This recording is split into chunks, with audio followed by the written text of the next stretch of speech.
안과에 오는 70% 환자분들이 눈물이 많이 난다, 눈이 화끈화끈거린다, 이게 많은 증상으로 내원하시는데 원인은 안구 건조증인 경우가 70%가 넘습니다. 눈꺼풀에는 마이봄샘이라고 촉촉한 기름을 내보내주는 샘이 있는데 염증 반응 때문에 충분한 시간에 눈물이 유지가 안 돼서 안구 건조증이 유발이 되는 겁니다. 이 마이봄샘에서 기름이 잘 나오게 해주는 게 많이들 의아해 하시겠지만 안과에 오는 70% 이상의 환자분들이 안구 건조증 때문에 내원하세요. 이 안구 건조증의 증상이 굉장히 다양하거든요. 눈에 모래알이 굴러가는 것 같다, 이물감이 든다, 눈이 화끈화끈거린다, 눈물이 많이 난다, 아니면 갑자기 뿌옇게 보인다, 건조하다 등등등등 굉장히 많은 증상으로 내원하시는데 원인은 안구 건조증인 경우가 70%가 넘습니다. 안구 건조증 초기에는 단순히 좀 피곤한 느낌 아니면 뻑뻑한 느낌 여기까지만 들 수가 있는데 안구 건조증이 심해지면 각막에 스크래치까지 생길 수 있거든요. 각막 찰가상이 발생하면 눈이 시리고 엄청 아플 수도 있고 계속 진행하다 보면 심지어 두통까지 유발할 수가 있습니다. 보통 나이가 먹으면서 안구 건조증은 대부분 발생하게 되는데 그 이유는 호르몬의 변화와 근육의 약해짐 때문이라고 이해를 하시면 되겠어요. 눈꺼풀에는 마이봄샘이라고 촉촉한 기름을 내보내주는 샘이 있는데 이게 눈물층의 가장 겉에를 코팅을 해주거든요. 한마디로 마이봄샘에서 건강한 기름이 나와야지 눈이 안 마르고 안구 건조증이 안 생기는 거예요. 근데 여기에 중요하게 작용하는 안드로겐 호르몬이 마이봄샘, 즉 눈을 촉촉하게 만들어주는 기름에 영향을 주는데 우리가 나이가 먹으면 이 호르몬을 감소하거든요. 기름층이 안 좋게 되고 코팅해주는 기름이 불량하게 되고 염증이 생기니까 당연히 코팅해주는 기름층이 불량해질 수밖에 없겠죠. 그래서 나이가 먹으면서 그 호르몬이 적어지고 안구 건조증이 유발하는 건 당연한 거예요. 특히 한 가지만 더 말씀을 드리면 눈꺼풀에는 근육이 존재하거든요. 잘 펌핑을 짜줘야지 기름이 잘 나오면서 눈꺼풀을 촉촉하게 코팅을 해주는 건데 이 근육이 나이가 먹으면서 지칩니다. 다른 근육도 지치잖아요. 그러다 보니까 펌핑을 못 시켜주는 거예요. 그래서 기름이 안 나오거나 염증성 기름이 나오거나 아니면 막혀버리면서 안구 건조증이 유발이 되는 겁니다. 우리 반영구 문신하는 분들 있잖아요. 아이라인 경험이 적은 분들한테 가면 가끔 마이봄샘 기름이 나오는 샘을 문신을 해버리는 경우가 있어요. 그래서 제 환자분 중에 한 분은 이제 아이라인 반영구 문신을 받고 나와서 안구 건조증이 너무 심하다는 거예요. 그래서 현미경으로 봤더니 마이봄샘에 문신을 해놓은 거죠. 그래서 그 마이봄샘이 다 망가지고 결과적으로 기름이 안 나오니까 이제 안구 건조증이 유발이 되는 건데 그리는 행위는 크게 상관없지만 반영구 문신을 받을 때는 꼭 그 라인을 피해서 잘 받아야 된다라고 이해를 하시면 되겠어요. 우리 안구 건조증을 앓고 계시는 많은 분들이 대부분은 아마 눈물이 부족해서 내가 눈이 건조한 거다라고 생각하시고 계실 거예요. 대부분이 그러실 텐데 사실상 70% 이상에서는 눈물이 충분히 많이 나오거든요. 그런데 마이봄샘의 염증 반응 때문에 충분한 시간에 눈물이 유지가 안 돼서 그래서 안구 건조증을 유발하는 거예요. 이 마이봄샘에서 기름이 잘 나오게 해주는 게 안구 건조증의 주 치료가 되겠는데 이 염증 을 어떻게 치료할지에 대해서 지금 같이 알아보도록 할게요. 보통 사람들은 그냥 온찜질을 안 하더라도 눈꺼풀에서 마이봄샘이라고 기름을 내보내는 게 잘 녹아요. 그 기름이 눈물층에 코팅을 잘 해주고 눈을 촉촉하게 유지를 잘 해주는데 이 염증이 발생해서 안구 건조증이 발생한 환자분들은 그냥 정상 체온에서는 그 마이봄샘 기름이 안 녹습니다. 그렇기 때문에 우리가 온도를 올려서 그 기름을 내보내야 되는 거거든요. 높은 온도에 온찜질을 해서 마이봄샘에 있는 기름을 제거해주는 게 주 포인트가 되겠는데 여기서 또 많이들 틀리시는 거 찜질팬 같은 거 올려놓고 그냥 주무셔버리는 분들 많으시죠? 진짜 안 좋은 행동이에요. 오히려 안구 건조증을 악화시킬 수 있습니다. 온찜질을 통해서 마이봄샘 기름층을 녹여줬으면 이 기름이 녹아서 어디 있어요? 우리 눈 안에 있거든요. 그럼 얘를 씻어내줘야죠. 왜냐면 염증이 있는 기름이 눈 안에 있으면 그것 또한 염증을 유발할 수 있습니다. 즉 온찜질을 해서 기름을 잘 녹여서 걔를 눈 안에 있으면 인공눈물에 쭉 뿌려서 한번 씻어내고 그리고 맨 마지막에 기름층을 닦아주는 행위까지 해야지 안구 건조증을 위한 치료가 되는 거예요. 안구 건조증 중기 이상은 돼야지 포셉으로 기름을 짤 필요가 있고 그럴 필요 없거든요. 그냥 온찜질해서 기름 녹인 다음에 손가락으로 눈꺼풀을 살살 위에서 아래에서 위로 눌러주면 그 기름이 충분히 배출이 돼요. 그렇기 때문에 모든 사람이 스퀴징 포셉을 써야 된다? 그거는 저는 아니라고 생각을 하고 포셉을 잘못 이용하면 눈에 상처를 줄 수 있기 때문에 조심해서 사용하는 게 좋고요. 그래도 나는 구매하고 싶다. 그러면 쿠땡 같은 데 가서 2, 3만 원짜리 눈꺼풀 스퀴징 포셉이라고 검색하면 많거든요. 그런 일반적인 제품을 사용해도 상관은 없지만 눈에 상처가 날 수 있으니까 조심하는 게 좋다라고 이해를 하시면 되겠습니다. 스키진 포셉을 사용할 때 주의사항은 무균으로 하겠다고 알코올 솜으로 이렇게 닦을 때가 있거든요. 닦자마자 바로 눈꺼풀을 짜시는 분들이 있는데 그러면 그 알코올 성분이 눈에 타고 들어가서 각막에 화상이 입습니다. 그래서 알코올로 닦아준 다음에 충분히 다 말리고 짜주는 게 중요하겠다라고 생각을 하시면 되겠고, 사실 스키진 포셉을 쓰실 분들은 정시간 없는 거 아니면 안과 가서 짜달라 그러세요. 그거 비용도 얼마 안 하고 훨씬 안전합니다. 안구 건조증을 앓고 있지 않은 사람은 정상 체온에서도 그 기름이 잘 녹아서 알아서 잘 퍼진다라고 말씀을 드렸잖아요. 그러니까 굳이 짜줄 필요가 없죠. 안구 건조증을 앓고 있는 사람은 눈에 염증성 때문에 정상 체온에서 그 기름이 녹지 않는 거거든요. 그렇기 때문에 온찜질을 해서 녹여준 다음에 짜주는 작업이 필요한 겁니다.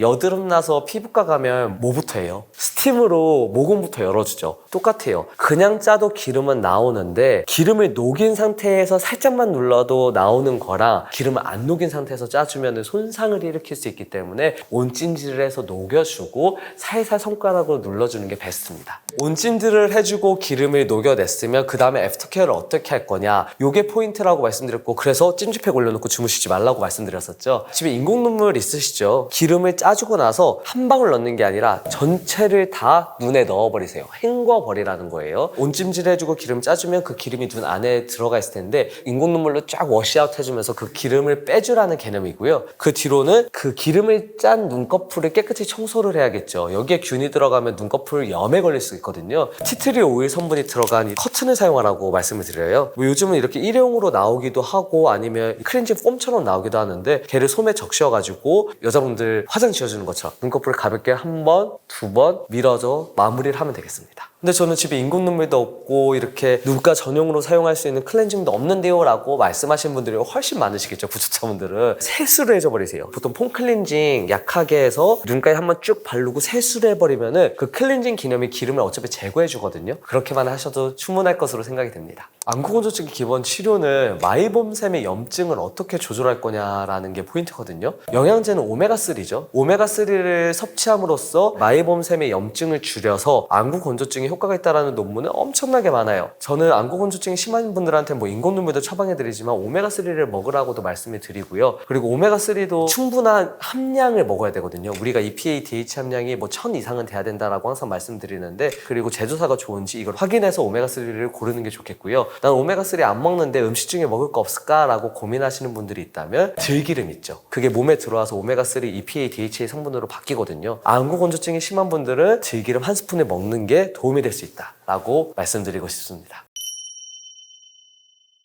이 내용이 가장 중요하다라고 생각이 되는데요. 습도예요. 가을철, 겨울철 되면 유난히 안구 건조증이 심해서 안과에 오는 환자분들이 많으세요. 여름이든 겨울이든 실내 습도는 40에서 60%를 유지하는 게 가장 중요합니다. 겨울철에는 항상 가습기를 틀어놔서 실내 습도를 50% 정도로 유지해주는 게 좋겠고, 여름철에는 제습기를 너무 많이 돌리지 마세요. 수분이 없어서 습도가 너무 떨어져 있기 때문에 각막에 스크래치가 엄청나거든요. 그래서 항상 방 안의 습도는 40에서 60을 유지하는 게 가장 중요한 포인트가 되겠어요. 그리고 두 번째로 습관인데, 모니터 보는 작업을 하거나 주시하는 작업을 할 때 우리는 눈을 덜 깜빡이게 됩니다. 특히나 나이 먹으면서 깜빡이는 힘이 부족해서 완전히 깜빡이지 않는 경우가 있는데, 윗눈꺼풀과 아랫눈꺼풀이 만나야지 안에 있는 기름이 눈에 쫙 퍼지면서 눈물층이 눈에 한번 쫙 돌거든요. 근데 이게 뭔가를 잘 안 깜빡인다? 그럼 눈물층이 다 깨져버리고 눈물 순환이 잘 안 되기 때문에 안구 건조증이 유발이 될 수가 있습니다. 한마디로 뭔가 모니터 작업 같은 걸 할 때 내가 건조하다라는 거 느낀다? 이런 분들은 일부러 눈을 더 자주 깜빡여주는 습관을 들이는 게 중요하겠습니다. 지금까지는 온찜질을 이용한 안구 건조증 예방 또는 치료 방법에 대해서 말씀드렸는데, 그거 외에도 우리 인공 눈물 자주 넣으시죠? 정확하게 저만하는 방법에 대해서 말씀드리고 하루에 몇 번 넣으면 좋을지 이런 거 모두 다 알려드리도록 할게요. 요즘 미세 플라스틱이라고 엄청 핫하죠. 그거 몸에 들어가면 안 좋다고들 하는데, 인공 눈물을 그냥 이렇게 캡을 돌려서 따버리면 이게 미세 플라스틱이 안으로 들어가고, 이거를 저만하게 되면 미세 플라스틱이 우리 눈 안으로 들어와서 전신으로 흡수가 되기 때문에 이렇게 하면 안 되거든요. 그래서 인공 눈물을 뗄 때는 항상 아래쪽을 향해서 뚜껑을 따주면 됩니다. 그 상태에서 한두 방울을 바로 버려버리세요. 그럼 주변에 있는 미세 플라스틱이 같이 버려질 거고, 그 다음에 안약을 넣을 때는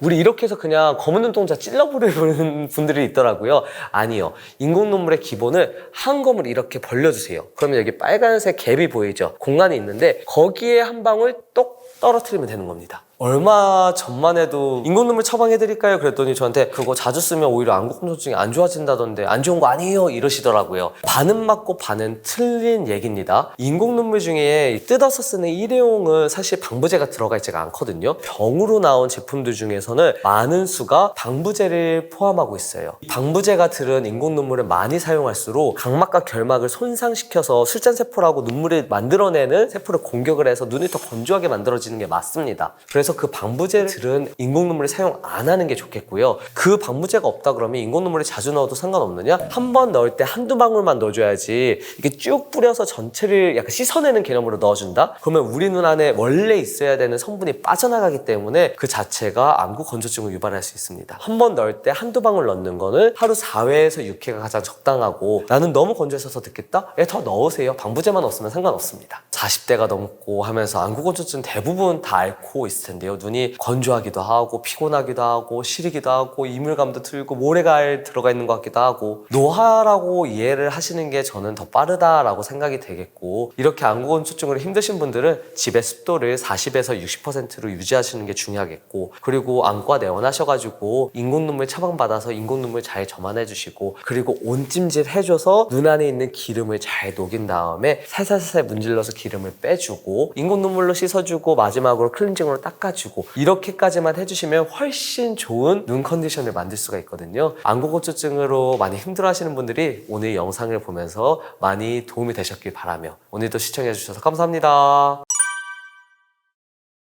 얼굴 중에 노화가 가장 빨리 나타나는 부분은 바로 눈가예요. 눈꺼풀은 특히나 조심해야 돼요. 그리고 어떤 유튜브 영상을 보니까 노화를 방지한다 그래서 양쪽에 눈꺼풀을 꽉 이렇게 잡은 상태에서 눈을 세게 감았다가 떴다가 이렇게 하라고 설명하는 걸 봤거든요. 너무 과학적인 근거가 없어요. 눈을 비비는 행위와 눈꺼풀에 자극을 주는 행위는 오히려 노화를 유발할 수 있습니다. 그래서 마사지 할 때 제일 중요한 게, 안녕하세요. 지식한상 구독자 여러분, 반갑습니다. 저는 안과 전문의 조성원 채널을 운영 중인 조성원 안과 전문의입니다. 반갑습니다.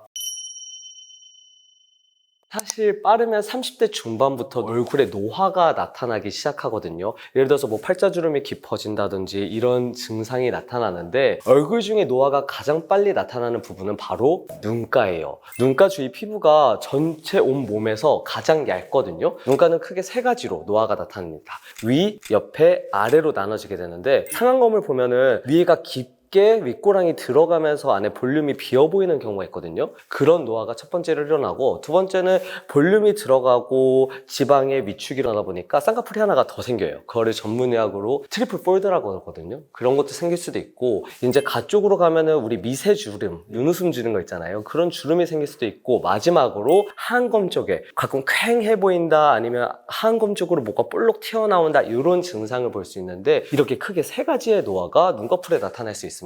이 중에 가장 먼저 생기고 티가 많이 나는 거는 바로 하안검이에요. 그래서 조금 예민하신 분들은 사람들 얼굴 볼 때 하안검을 먼저 보시거든요. 자기가 관리를 얼만큼 잘했냐가 티가 가장 많이 나는 지표이기 때문입니다. 눈밑 처짐이 발생했을 경우에 질환을 유발할 수 있냐, 요거는 사실 조금 애매한 부분이기는 해요. 보통 눈밑 처짐의 초기부터 중기까지는 미용상의 문제가 될 뿐이지 질병을 유발하진 않거든요. 대신 말기가 돼서 이제 심해질 경우에는 눈꺼풀이 안구에 딱 달라붙어 있어야 되는데 얘가 이렇게 붕 떠요. 그러니까 안구 사이와 눈꺼풀 사이에 공간이 생기게 되면은 공기 중에 노출이 많이 되면서 안구에 건조증을 유발할 수도 있고 염증을 유발할 수는 있습니다. 30대 중반부터 40대 초에 생기는 눈밑 처짐 같은 경우에는 단순히 눈밑 처짐만 있는 게 아니라 많은 확률에서 붓기를 동반할 경우가 많거든요. 예를 들어서 지난번 제 진료에 40대 중반 여성분이 오셨는데 진짜 하안검에 이렇게 눈밑 처짐이 튀어나와서 온 거예요. 붓기가 아니라 지방이 튀어나온 거구나 라고 생각을 했지만, 환자분한테 냉찜질 많이 해주시고 제가 말씀드리는 마사지 2주 동안 하고 오세요 라고 말씀드리고 2주 뒤에 뵀거든요. 근데 진짜 많이 들어간 거예요. 그만큼 30대, 40대, 50대 50대 초까지는 우선 붓기를 먼저 빼보는 게 우선이다가 되겠고, 두 번째는 케어를 해주는 게 중요한데요. 초기에 눈밑 처짐 같은 경우에는 아이 울세라라든지 아이서마라지라든지 눈꺼풀 타이트닝 해주는 레이저 치료가 있거든요. 동시에 해주게 되면은 많은 도움을 받을 수 있고 수술적인 치료로 안 갈 수 있습니다. 마사지 잘못해서 오히려 불편해졌다, 부작용 많이 생겼다라고 말씀하시는 분들을 주위에서 많이 봤을 텐데요. 눈꺼풀은 특히나 조심해야 돼요. 제가 전신 중에 제일 얇은 부분이 어디라 그랬죠? 눈꺼풀이라고 말씀드렸어요. 눈을 비비면서 눈을 마사지 해주는 분들이 계시거든요. 이 타이트닝을 시켜준다, 아니면 노화를 막기 위해서 눈을 비비는 행위와 눈꺼풀에 자극을 주는 행위는 오히려 노화를 유발할 수 있습니다. 그래서 마사지 할 때 제일 중요한 게 최소한의 자극만을 줄 것. 그리고 두 번째는 마른 상태에서 하면 안 됩니다. 마른 상태에서 피부를 자극하게 되면 주름이 더 생기기 때문에 아이크림이라든지 아니면 수분크림을 도포한 후에 마사지를 해주는 게 중요하겠어요. 그리고 어떤 유튜브 영상을 보니까 노화를 방지한다, 하얀검 처짐을 방지한다 그래서 양쪽에 눈꺼풀을 꽉 이렇게 잡은 상태에서 눈을 세게 감았다가 떴다가 감았다가 떴다가 이렇게 하라고 설명하는 걸 봤거든요. 근데 너무 과학적인 근거가 없어요. 눈을 세게 감았다 떴다 한다고 그 근육이 강해지지는 않거든요. 그래서 이런 행위는 안 하는 게 낫다라고 저는 생각이 됩니다. 손을 깨끗하게 씻어서 위생을 먼저 깨끗이 해주시고, 제가 마사지할 부위는 눈과 코 사이, 미간 쪽을 할 거여서 여기서부터 수분크림이나 아이크림을 도포해 주시고요. 그리고 눈뼈가 만져지거든요. 눈꼬리 아래로 가면. 근데 여기 마사지를 하실 거기 때문에 이쪽을 쭉 도포해 주시고, 맨 마지막에는 관자놀이랑 귀 쪽 앞뒤랑 그다음에 목에서 타고 내려오는 빗장 SCM 머슬이 있으니까 이쪽까지 크림을 발라주시면 되는데, 아이크림을 이렇게 다 부르기는 부담스러울 수 있죠. 그러면 이쪽은 바디로션을 발라도 상관없고 미끈미끈하게만 만들어주시면 되세요. 자, 그러면 같이 한번 따라해 보시도록 하겠습니다. 먼저 손가락 하나로 눈과 코 사이 미간을 꾹꾹 눌러주세요. 여기를 꾹꾹 눌러서 내려가다가, 자, 이제 하얀검 쪽에 움푹 들어가 있는 뼈가 만져질 거거든요. 거기를 손가락 2개로 마사지 해줘서 꾹꾹 눌러줍니다. 이 상태로 관자놀이까지 간 다음에요, 관자놀이에서 다시 광대까지 타고 내려오면서 뒤에서는 앞, 뒤를 손가락 하나씩으로 마사지를 해줍니다. 이렇게 마사지를 쭉 통해서 해주시고, 마지막으로 SCM, 이쪽으로 대각선으로 사선으로 내려오는 근육을 쭉 마사지를 해주시면 되세요.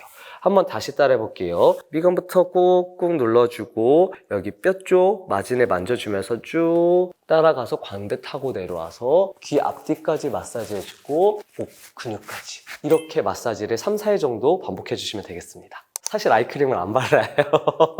이게 아이크림을 예전에 썼었는데, 아이크림이 대부분 유분기를 많이 포함하고 좋은 성분들을 많이 넣다 보니까 되게 리치하거든요. 그래서 이걸 바르고 자면 그 다음날 아침에 눈이 너무 아프더라고요. 크림이 유분기가 특히나 많게 되면은 속눈썹을 타고 들어와서 눈에 들어가는 경우가 있거든요. 특히 저처럼 지성인 피부는 가지신 분들은요. 그래서 아이크림 몇 번 시도해봤었는데 눈이 너무 많이 아파서 안 쓰고 있고, 저는 그 대신 수분크림을 쓰고 있습니다. 수분크림도 사실 유분기가 굉장히 적은 제품을 사용하고 있고, 뭐 이런 거 협찬은 당연히 아니고, 유분기 적은 수분크림 중에 특히 눈가에 발라도 크게 자극이 없는 거는 저는 클리니크 분홍색 뚜껑으로 되어 있는 거 있거든요. 그 수분크림을 얼굴 전체도 포함해서 특히 눈가에도 도포를 하고 마사지를 하고 있어요. 근데 뭐 아이크림이 더 당연히 더 좋은 거 아니야? 라고 생각을 하시는 분들이 많은데, 피부과 친구들하고 여러 번 얘기를 한 결과, 아이크림을 바르면 좋다, 다만 얘가 비싼 경우가 꽤 많다. 그럴 경우에는 수분크림을 발라도 사실 아이크림을 바른 것과 주름 개선에서 큰 차이가 없다라고 이야기를 해서, 저는 그냥 아이크림 대신 수분크림을 바르고 있고, 하나, 요즘 레티놀 크림이 굉장히 유행하고 있는데요. 뭐 안과 의사들은 레티놀을 함유한 아이크림을 안 좋아합니다. 속눈썹을 타고 눈에 들어온다고 했는데, 레티놀 성분은 이게 타고 들어와서 깨끗한 기름을 내보내는 마이봄샘이라는 기름샘이 눈꺼풀에 있거든요.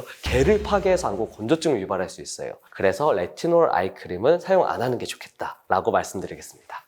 이 알레르기성도 마찬가지예요. 제가 마사지하는 방법 알려드린 게 붓기 빼는 방법이거든요, 사실상. 알레르기성으로 일시적으로 확 부어올랐다. 그럴 경우에 가장 좋은 건 냉찜질 팩, 요즘 많이 애용하시는 분들이 있을 거예요, 붓기 빼려고. 그거를 눈가에 이렇게 올려놔 주시면 한 5분 정도만 있어도 이제 확 가라앉거든요. 이런 방법을 이용하시면 되시겠어요. 이제 50대 중반이 넘어가면은 사실 붓기보다는 지방 조직이 이렇게 볼록 튀어나온 경우가 더 많거든요. 원래 얘가 이렇게 볼록 못 튀어나오게 주변 조직들이 얘를 타이트하게 딱 이렇게 잡아주고 있어요. 그런데 나이가 먹으면서 얘를 타이트하게 이렇게 잡아주고 있던 주변 조직이 느슨하게 됩니다. 그러면 지방은 나는 자유다 하면서 얘가 앞으로 볼록 튀어나오는 게 바로 하얀검 처짐이거든요. 사실 뭐 레이저 치료, 아이울세라, 뭐 냉찜질, 뭐를 하더라도 튀어나온 거는 막을 수가 없기 때문에 수술적 치료가 답이 되겠습니다. 40대까지 안 가더라도 30대 때부터 요즘 피부 관리하시는 분들이 굉장히 많은데요. 30대부터 물론 탄력이 콜라겐이 감소하기는 시작해서 하안검 처짐이 조금씩은 보일 거예요. 그래서 저는 1년에 한 번, 1년에 두 번 정도는 아예 울세라나 써마지나 푹페인 분 같은 경우에는 주베르 볼륨이나 콜라겐 부스터 주사 치료를 받으라고 말씀을 드리거든요. 치료를 1년에 한두 번만 받더라도 훨씬 미용적으로는 좋아질 수 있다, 개선될 수 있다라고 생각이 돼요. 저는 1년에 두 번 정도 아이울세라로 이제 타이트닝 시켜주고, 그리고 제가 살짝 아래쪽이 들어가 보이거든요. 그래서 주베르 볼륨을 맞거나 아니면 이제 퀭해 보이는 눈을 예방하기 위해서 리쥬란 이렇게 맞고 있습니다. 레이저 같은 거 너무나 좋기는 한데 받기 전에 저는 우선 붓기를 빼고 가라고 말씀을 드리고 싶어요. 그 붓기를 빼서 실제로 자기의 탄력도가 얼마나 떨어지는지 아니면 지방이 얼마나 볼록 튀어나와 있는지 확인을 받고, 붓기가 있어서 자기가 꺼진 부분이 잘 안 보일 수가 있거든요. 붓기를 빼고 확인을 받고 나서 빠진 부분은 채워주면 되고, 그리고 나온 부분은 타이트닝 시켜주면 된다. 이게 포인트가 되겠습니다. 하안검 처짐이라든지 아니면 상안검의 노화를 최소화시킬 수 있는 습관은 바로 자외선 차단입니다. 저는 여름철이든 심지어 겨울철에도 자외선 차단 안경을 착용하고 낮에는 다니거든요. 굳이 선글라스일 필요는 없어요. 선글라스는 빛을 차단하는 효과가 있는 거지, 일반 안경을 끼더라도 거기에 자외선 차단 효과를 넣으면 자외선 차단을 시킬 수 있거든요. 자외선 중에 UVA는 진피층까지 침투해서 콜라겐을 부셔버려요. 그래서 우리는 1년 내내 자외선 차단할 수 있는 안경을 착용하거나 선글라스를 착용하는 습관을 들이는 게 가장 예방 방법이 되겠다라고 이해를 하시면 되겠습니다. 노화를 막는 거는 투자한 만큼 그 결과가 나온다라고 생각을 하거든요. 자외선 차단도 귀찮죠. 귀찮은데 생활을 해서 이제 자외선 차단함으로써 노화를 막는 게 가장 중요하겠고, 레이저 치료 받는 거 당연히 돈도 많이 들고 시간도 아깝죠. 근데 젊어서 해둔 거는 50대 때 결과가 더 좋기 때문에 미리미리 꾸준히 받는 것을 추천드리겠습니다. 우리 눈에 노화가 오면 두 가지 변화가 생겨요. 두통이 생기고 눈이 뻑뻑하고, 모두 다 노화 증상 때문에 많이들 오십니다. 노안을 늦출 수 있는 방법이라고 하면 사실 영양제 드시는 게 노안에 효과는 없어요. 만병통치약처럼 설명하는 케이스가 되게 많거든요. 말도 안 되는 얘기입니다. 오히려 노안에 효과가 있는 거는 음식이 더 좋아요. 현직 안과 의사가 추천하는 5가지 음식은, 현대사회에서는 모니터를 대부분 보는 직업을 가지고 있잖아요. 근거리 작업을 하려면 우리 눈 안에 있는 렌즈를 두껍게 만들어줘야 되는 근육이 적응을 해야 되는데, 이 근육이 지쳐버리기 때문에 결국 눈이 다 지쳐버리고 30대 때부터 가까운 거 보는데 눈이 급격하게 피로해지는 젊은 노안이라고 하는 증상이 나타날 수가 있습니다. 20대, 10대 이렇게 젊었을 때는 가까운 작업 아무리 많이 해도 힘든 거 모르거든요. 근데 30대 중반부터는 가까운 거 작업을 하면 이 렌즈를 조절하려는 근육이 지치고 피로감을 느끼고 두통이 발생할 수가 있는 거예요. 노화로 안과에 내원하시는 분들은 사실 연령대가 30대 중반부터 40대 중반으로, 그 시기에 노화가 눈에 가장 많이 발생하는 시기고, 변화를 하면서 이게 뭐지? 내가 경험해보지 못했던 게 발생을 하네? 그래서 많이 들어오세요. 크게 두 가지 이유인데, 우리 눈에 노화가 오면 두 가지 변화가 생겨요. 첫 번째는 초점을 맞추기 위해서 우리 눈에 근육을 더 써야 되고, 그로 인해서 눈에 피곤하고 가까운 거 볼 때 두통도 생기고 불편한 거, 그거 첫 번째고, 두 번째는 노화로 인해서 안구건조증이 생기거든요. 30대 중반부터 40대 중반분들, 특히 모니터 많이 하시는 분들이 눈이 피곤하고 두통이 생기고 눈이 뻑뻑하고 가까운 작업하면 눈이 빠질 것 같고 왜 이런 거예요? 이렇게 많이 들어오시는데, 모두 다 두 가지 노화 증상 때문에 많이 들어오십니다. 그게 황반에 물이 찼을 때 그럴 수가 있는데, 화면에 띄워드릴 바둑판 모양의 사진을 같이 보실게요. 이게 암슬러 그리드라는 격자 표현인데, 황반에 망막에 문제가 있는지 없는지 귀신같이 잡아내는 거거든요. 같이 한번 따라해 보시도록 하겠습니다. 한쪽 눈을 가리시고요. 전체 화면으로 바꾸셔서 띄워놓으시고 30cm를 띄워놓으세요. 그 암슬러 그리드에 있는 중앙에 점 있죠? 그 점을 바라본 상태에서 주변 선들이 일자로 다 수직으로 되어 있는지, 간격은 똑같은지, 모서리가 모두 보이는지, 이거를 모두 확인하시고 괜찮으면 괜찮은 겁니다. 다만 제가 한쪽 눈을 가리고 봤는데 다른 쪽 눈도 가리고 봤는데 일정 부분이 휘어져 보인다, 아니면 일정 부분이 안 보인다, 일정 부분이 간격이 좀 멀어져 보인다, 이러면 황반에 문제가 생긴 거니까 안과로 바로 가셔야 됩니다. 단순히 가까운 게 안 보이는 거는 질병이라고 말하기 좀 애매하죠. 말 그대로 노화로 인해서 초점이 안 맞는 것 뿐이니까요. 다만 지금부터 제가 말씀드릴 증상이 발생한다면 그거는 병적인 증상이기 때문에 병원에 빨리 오셔야 되세요. 첫 번째로 커튼 친 것처럼 시야 일부분이 이렇게 가려져 보일 때가 있어요. 이거는 우리 눈 가장 안쪽에 황반이라는 부위가 망가진 거일 수 있어서 빨리 안과에 오셔야 되고요. 두 번째는 색감이 조금 달라요. 왼쪽 눈이랑 오른쪽 눈이랑. 왼쪽 눈으로 봤을 때는 뭐 파란색으로 보이는데 오른쪽 눈으로 봤을 때는 색깔이 좀 다르게 보인다? 이거는 시신경의 문제일 수가 있으니까 그것도 안과로 바로 오셔야 됩니다. 세 번째로 선이 휘어져 보일 때는 안과로 빨리 가셔야 됩니다. 우리 눈 안쪽 신경에 물 찬 거거든요. 그리고 네 번째로 갑자기 암전된 것처럼 아무것도 안 보이는 것처럼 블랙아웃이 될 수가 있거든요. 안과 건진도 급하긴 하지만 빨리 신경과로 가셔야 되세요. 흑암시라고 불리는 건데 목에서 머리로 넘어가는 혈관이 있거든요. 거기가 막히면 일시적으로 이렇게 아무것도 안 보이는 것처럼 흑암시 증상이 발생할 수 있고, 그럴 경우에 신경과로 내원하셔가지고 초음파 봐가지고 혈관 막힌 거 없는지 확인하셔야 됩니다. 눈 노화를 가속할 수 있는 나쁜 습관은 어두운 데서 근거리 막 핸드폰 많이 하고 이런 작업을 하면 결국 눈 근육에 무리를 많이 주거든요. 어두운 데서 작업을 한다? 그러면 우리 눈의 검은 눈동자가 커져 있어야 근육이 작용하게 되는 거고, 가까운 거 보려면 또 가까운 거 볼 수 있게 모양체 근육이 작용을 해야 되는 거기 때문에 두 근육을 모두 사용하는 어두운 곳에서 핸드폰이나 모니터 작업을 하는 거는 피해주는 게 좋겠다라고 생각이 되고요. 그리고 두 번째, 자외선은 좋은 게 없어요. 항상 자외선은 피해 주셔야 되는 게, 자외선이 눈에 있는 렌즈를 뿌옇게 만들거든요. 그게 바로 백내장이에요. 그래, 백내장을 예방하는 데 가장 좋은 게 자외선 차단이기 때문에 자외선은 피해 주시는 게 좋겠다 생각을 하시면 되겠습니다. 노안을 늦출 수 있는 방법이라고 하면 영양제 드시는 게 베스트입니다. 그나마 예방 효과가 있다고 저는 생각을 하거든요. 사실 루테인이랑 지아잔틴은 눈에 필터 색소를 입히는 역할이어서 노안의 효과는 없어요. 오히려 노안의 효과가 있는 거는 아스타잔틴이라는 영양제거든요. 눈의 혈류를 증가시켜서 근육에 영양분을 더 많이 줘서 가까인 거를 편하게 볼 수 있는 효과가 있습니다. 우선 아스타잔틴은 원료사가 어딘지, 아스타퓨어인지 가장 확인하는 게 기본이 되겠고, 두 번째는 용량은 5ml에서 12g 정도 되겠는데 12mg 제품이 가장 적당하다라고 생각이 돼요.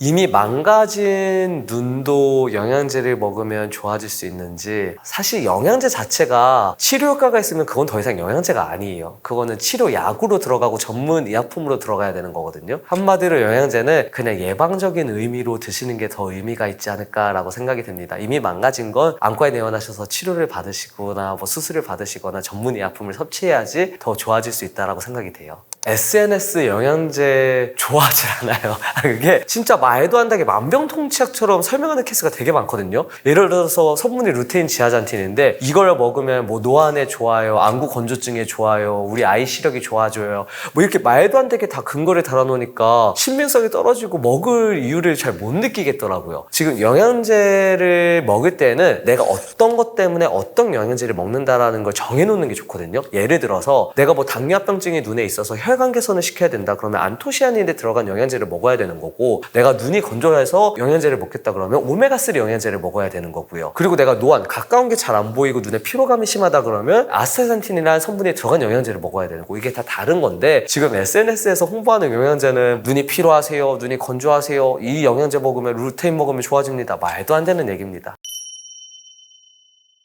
사실 식품으로 먹는 성분이 훨씬 몸에 흡수율도 좋고 영양도 좋다라고 저는 생각을 하는데, 음식으로 섭취할 수 있으면 음식이 더 좋아요. 현직 안과 의사가 추천하는 5가지 음식은 들기름, 당근, 블루베리, 감, 계란입니다. 이 중에 1등은 바로 블루베리인데요. 눈에 좋은 음식 하면 블루베리 다 알고 계시잖아요. 블루베리에는 뭐 바이타민 A라든지 안토시아닌 성분이 들어가 있어서 눈 안쪽에 망막과 시신경에 가는 혈류를 좋은 영향을 줘서 누구나 좋은 거 알고 있고 야맹증에도 좋습니다. 이 블루베리는 하루에 20알에서 30알 정도 섭취하는 것을 추천하고 있고요. 두 번째 음식은 바로 계란이에요. 계란에는 풍부한 루테인과 지아잔틴이 있기 때문에 이게 천연으로 먹기에 굉장히 좋고요. 하루에 2-3알 정도 먹는 거를 추천하고 있습니다. 계란 드시면 노른자 안 드시는 분들이 있는데, 예전에는 이 노른자를 먹으면 뭐 콜레스테롤 수치가 올라간다 그래서 빼고 드시는 분들이 계시거든요. 하루에 2-3알은 괜찮고요. 그리고 최근 논문을 보면은 계란 노른자가 오히려 콜레스테롤 수치를 낮춘다라는 보고도 있기 때문에 괜찮습니다. 세 번째 음식은 나야 들기름. 이제 많이 보셨죠? 들기름이 다른 기름에 비해서 오메가3 성분이 굉장히 많이 들어가 있거든요. 얘가 우리가 체내로 들어가면은 오메가3, EPA, DHA 성분을 낼 수 있는 걸로 전환이 되는 성분이 많이 들어가 있기 때문에 요즘 굉장히 핫하고 많이 먹으라고 말씀드리고 있어요. 들기름 같은 경우에는 끊는 점이 낮기 때문에 얘로 요리하는 거는 사실 저는 비추. 저는 들기름은 그냥 스푼에 한 스푼 떠서 먹거나 아니면 샐러드용으로 그냥 샐러드에 뿌려서 먹는 용으로 사용하고 있어요. 하루에 한두 스푼 적당합니다. 네 번째 음식은 바로 당근인데요. 베타카로틴, 프로바이타민 A 성분이 많이 들어가 있어가지고 눈에 굉장히 좋고 야맹증에도 좋거든요. 다만 얘를 그냥 생으로 먹으면 흡수가 많이 떨어집니다. 당근을 먹을 때는 채를 썰어가지고 한번 데쳐 먹어야지 흡수가 더 많이 된다고 하니까 당근은 60g 정도를 하루에 채를 쳐서 볶아서 섭취해 주시는 것을 추천하고 있습니다. 다섯 번째 음식은 바로 감입니다. 감은 다른 과실에 비해서 무기 성분이 풍부하거든요. 베타카로틴이라든지 비타민 A라든지 루테인, 지아잔틴이 굉장히 풍부한 거로 알려져 있어서 감을 추천하고 있어요. 지금부터는 이 5가지로 간단하게 아침 식사하는 방법을 알려드리도록 할 거예요. 우선은 계란 프라이 2-3개 용으로 저는 아보카도 오일을 쓰고 있거든요. 그 오일로 60g에서 70g 정도를 당근 채 썬 거를 볶아서 먹고 있고, 그리고 디저트로 블루베리 2-30알 아이스로 된 거 먹고 또 감도 같이 먹어주고 있어요. 그리고 이런 음식을 먹기 전에 들기름 한 스푼에 따라가지고 그냥 생으로 먹고 있습니다. 이렇게 아침을 매번 해먹기에 시간이 부족하다는 분들은 저는 한 달은 쉐이크로 먹고 한 달은 이렇게 요리를 해먹거든요.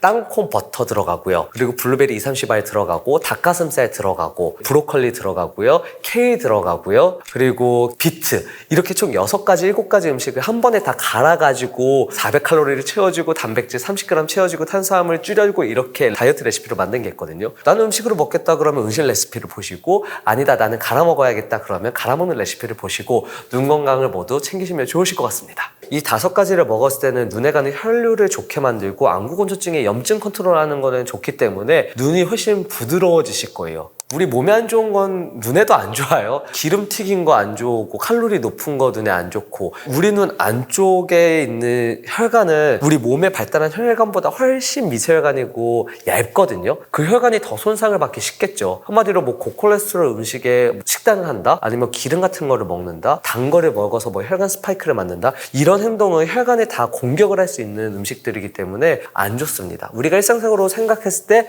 안 좋다라는 음식은 눈에도 안 좋으니까 드시면 안 돼요.